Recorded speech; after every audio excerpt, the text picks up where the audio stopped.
Bonjour, 안녕하세요. 대전 알리언스 프랑스입니다. 오늘은 유튜버 또겐이랑 인터뷰하겠습니다. Bonjour. Bonjour.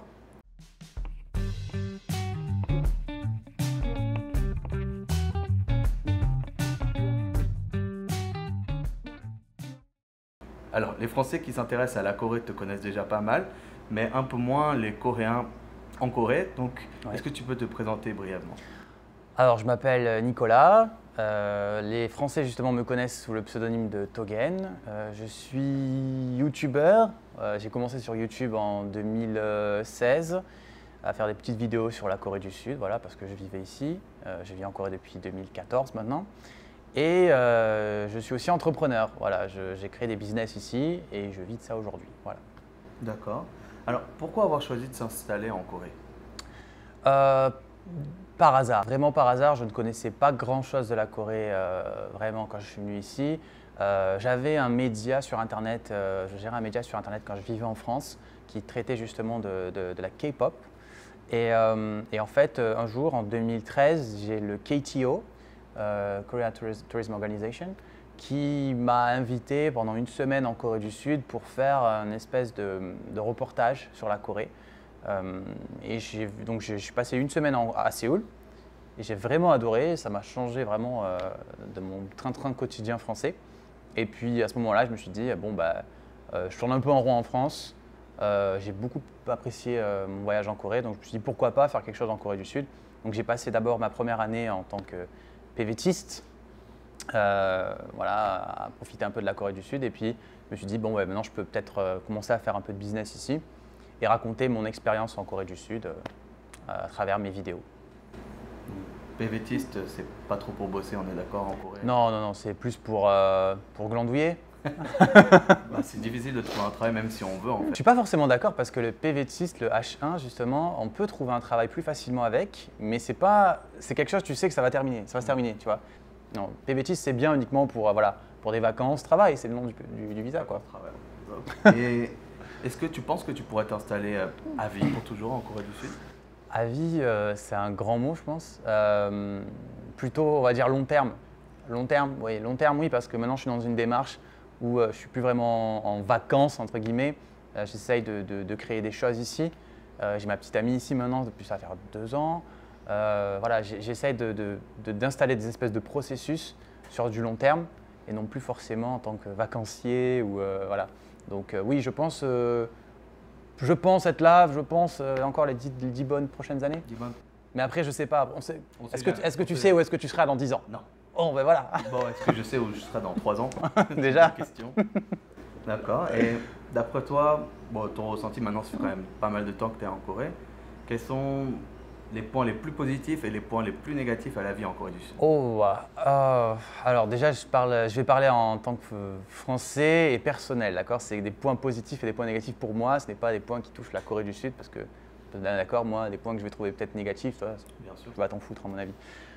Bon, déjà, point positif, déjà, je pense que beaucoup de Français diront que c'est un pays très sécurisé, c'est très safe, c'est vraiment, voilà, tu ne te sens pas forcément épié, agressé dans les Pour un rues. vlogueur, c'est très bien, tu peux poser ta caméra. Ouais, grave. T'as pas besoin de t'inquiéter. Tu vois, tu veux faire un plan comme ça, tu poses ta caméra sur un bar, tu veux faire un truc, c'est bon, on sait qu'on va pas on va pas te voler ta caméra, quoi. Ou même tu peux poser ton téléphone, comme on dit, la fameuse légende. Tu poses ton téléphone sur un bar, tu vas pisser. De moins en moins vrai, mais. De moins en moins vrai. Picture of you. Yes, I do. I got a picture of you. Hey, young lady. I got a picture of you. La bouffe aussi, j'adore la bouffe coréenne, vraiment. Il y a de quoi se péter le ventre pour pas cher. Vraiment pour pas cher, la bouffe coréenne est vraiment pas chère. Et je trouve au contraire, c'est même moins cher d'aller dans des restos ou quoi, que de se préparer sa propre bouffe. Attention, la bouffe coréenne est pas chère en Corée. Oui, La oui. bouffe coréenne en France. Oui, évidemment, évidemment. Là, on parle vraiment en vivant en Corée. Mais c'est Évidemment. vrai que. C'est comme la bouffe française ici. Ouais, mais la bouffe française En France, c'est aussi cher. Il nous a apporté l'addition, je l'ai regardé déjà, j'ai dit putain on aurait dû demander un devis. C'est un pays aussi très high-tech. Ouais, je pense qu'au niveau technologie, voilà, j'ai du Wi-Fi partout.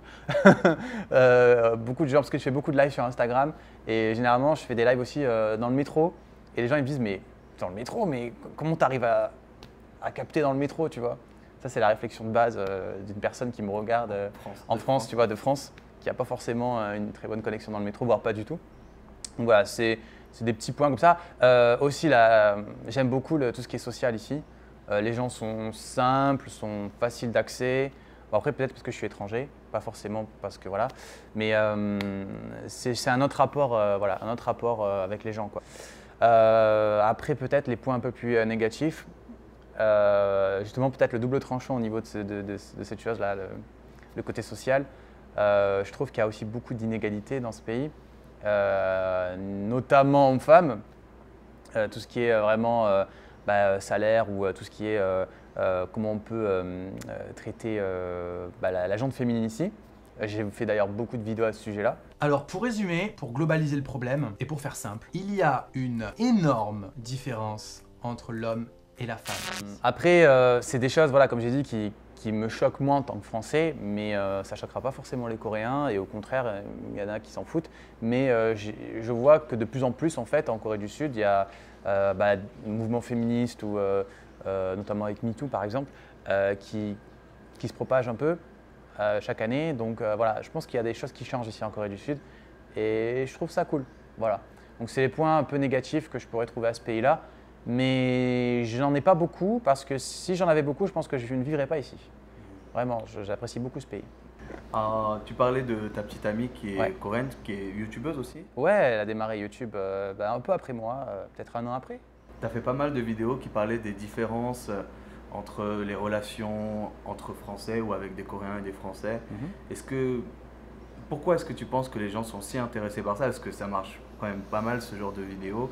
Et est-ce que tu penses que vraiment au fond du fond, il y a vraiment tant de différences que ça? Déjà, je pense que sur YouTube, les vidéos de couple, ça fonctionne bien, de base. Que ce soit français, coréen ou peu importe, c'est un truc qui marche, quoi. Voilà, on ne sait pas pourquoi, c'est peut-être du voyeurisme, je ne sais pas si les gens sont à fond dessus ou non. Maintenant, c'est vrai que notre couple est un peu atypique parce que voilà, je suis français, elle est coréenne, on vit ensemble depuis 2 ans. Et on est un couple un peu marrant aussi, donc les gens aiment bien nous retrouver un peu tous les jours sur ces aspects-là. Et aussi, parce que j'ai un public très féminin déjà, un public très très féminin. Je crois que j'ai plus de 80% de mon audience qui est féminin. Et je pense qu'une partie de ce public-là, pas tous, hein, mais qu'une partie de ce public-là veut savoir si un couple franco-coréen fonctionne. Voilà. Parce que voilà, j'ai un public qui est très poussé sur la Corée, qui est à fond sur soit les Coréennes ou les Coréens. Et ça les intéresse de savoir comment fonctionne un couple comme ça. Ce qui n'est pas mal, hein, je veux dire, c'est tout à fait normal. Et à travers peut-être nos vidéos, ils essayent de voir voilà, les petits tips. Je pense que ça peut être important au début de la relation, parce qu'il y a quand même quelques différences. J'ai vu notamment une de tes vidéos. 안녕하세요, 다영이에요. 제가 오늘 이렇게 또 재밌는 주제를 가지고 들어왔습니다. 오늘은 한국 남자친구와 프랑스 남자친구의 차이점 10가지에 대해서 얘기해 보도록 하겠습니다. 차이점 10가지. 동두도와 쌍크. Sur le long terme, finalement, je trouve que c'est exactement pareil. Oui. Bah, en fait, moi j'ai toujours dit que dans un couple franco-coréen, c'est vraiment genre les premiers mois à passer. Les premiers mois à passer quand tu affrontes en fait toutes les différences possibles et imaginables, voilà, que tu te rends compte que oui, en effet, ta petite amie est coréenne, tu es français, on est très différents, tu vois. À partir du moment où tu l'acceptes, en fait, que tu es différent, tu ne cherches pas à changer l'autre, que tu acceptes juste cette différence-là et que voilà, tu t'en fous, c'est à ce moment-là en fait que tu commences réellement à vivre ton couple, tu vois. Et c'est à ce moment-là que tu te dis, bah ouais, c'est normal quoi, tu vois. C'est normal. Il y a de temps en temps des vidéos avec des thèmes un peu similaires avec les vidéos qui sont sur la chaîne de l'Alliance française, mais on va dire que sur ma chaîne c'est plus autocensuré. J'ai vu, ouais. D'où te vient ce style et est-ce que c'était dur aujourd'hui de ne pas dire trop de gros mots pour la chaîne de l'Alliance française? Alors déjà, il faut comprendre que mes vidéos, je suis un personnage sur les vidéos. Voilà, je ne parle pas comme ça dans la vraie vie. Hein. Je veux dire, je ne suis pas non plus, je ne vais pas avoir mon associé. Je lui lâche pas gratos des gros mots comme ça ou quoi. C'est un personnage parce que pour moi, YouTube, c'est la récréation. C'est un moment de détente, c'est un moment où j'ai envie de me lâcher. et je sais que j'attire un public, une audience qui est dans cet esprit-là. Donc voilà, on se parle comme si on était copains en fait, comme si on était potes. Et j'aime cet esprit-là en fait avec YouTube et notamment avec Instagram aussi parce que je fais beaucoup plus de live aujourd'hui sur Instagram que sur YouTube pour justement retrouver cet esprit-là. Mais voilà, je ne parle pas comme ça dans la vraie vie, c'est pour le dire. Mais dans les vidéos où je parle entre potes, entre copains, les gens apprécient ça et il y a de l'engouement autour de ça. Et malheureusement, il y en a qui ne comprennent pas parce que voilà, ils regardent ma vidéo, ils se disent mais le mec il enchaîne, il dit que des gros mots, en veux-tu, en voilà, mais c'est inadmissible. Ah, Mais en même temps, violence verbale. quelle violence verbale, oh mon Dieu, mais ils ne respectent pas la France. L'image que les Coréens vont avoir après sur notre beau pays. Mais déjà, Il faut leur dire la vérité. Il faut leur dire la vérité à un moment donné. Là, on est sur la chaîne de l'Alliance française, donc je ne pourrais pas vous dire la vérité. Mais vous venez sur ma chaîne, je vous dis la vérité, moi. Allez-y, pour la vérité, sur la chaîne de Togel. Voilà, exactement. Venez. En gros, quels sont les plus gros clichés que les Coréens ont sur nous? Et voici de petites perlouses, mais alors... Le français est romantique, charmeur et gentleman. Alors, on va bientôt finir, mais pour finir, est-ce que tu as des projets bientôt, des choses dont tu veux parler? Là où tu te trouves aujourd'hui, nous sommes dans la cafétéria de mon entreprise. Très joli bâtiment d'ailleurs. Merci, merci. Voilà, donc aujourd'hui, j'ai un business, j'ai un store où on vend des habits coréens. Et aujourd'hui, mon entreprise va être tournée autour de ça et puis d'autres projets dont je ne peux malheureusement pas parler encore aujourd'hui. Mais voilà, je suis vraiment beaucoup plus focalisé sur ma boîte aujourd'hui parce que voilà, c'est pas le choix. Mais j'essaie d'être toujours aussi présent sur les réseaux sociaux, notamment Instagram et Twitter. YouTube, j'essaie de poster maintenant des vidéos un peu plus à la fois personnelles et un peu sur l'actualité coréenne. J'ai une série qui s'appelle What's Up Korea qui est très appréciée, où je parle un peu de l'actualité de l'entertainment et l'actualité sociétale. Et du coup, voilà, j'essaie de diversifier un peu tout ça, mais c'est vrai que je me consacre un peu plus à ma boîte aujourd'hui. Donc, Ce qu'on peut comprendre. Voilà, ce qu'on peut comprendre. Merci de le comprendre en tout cas. Merci.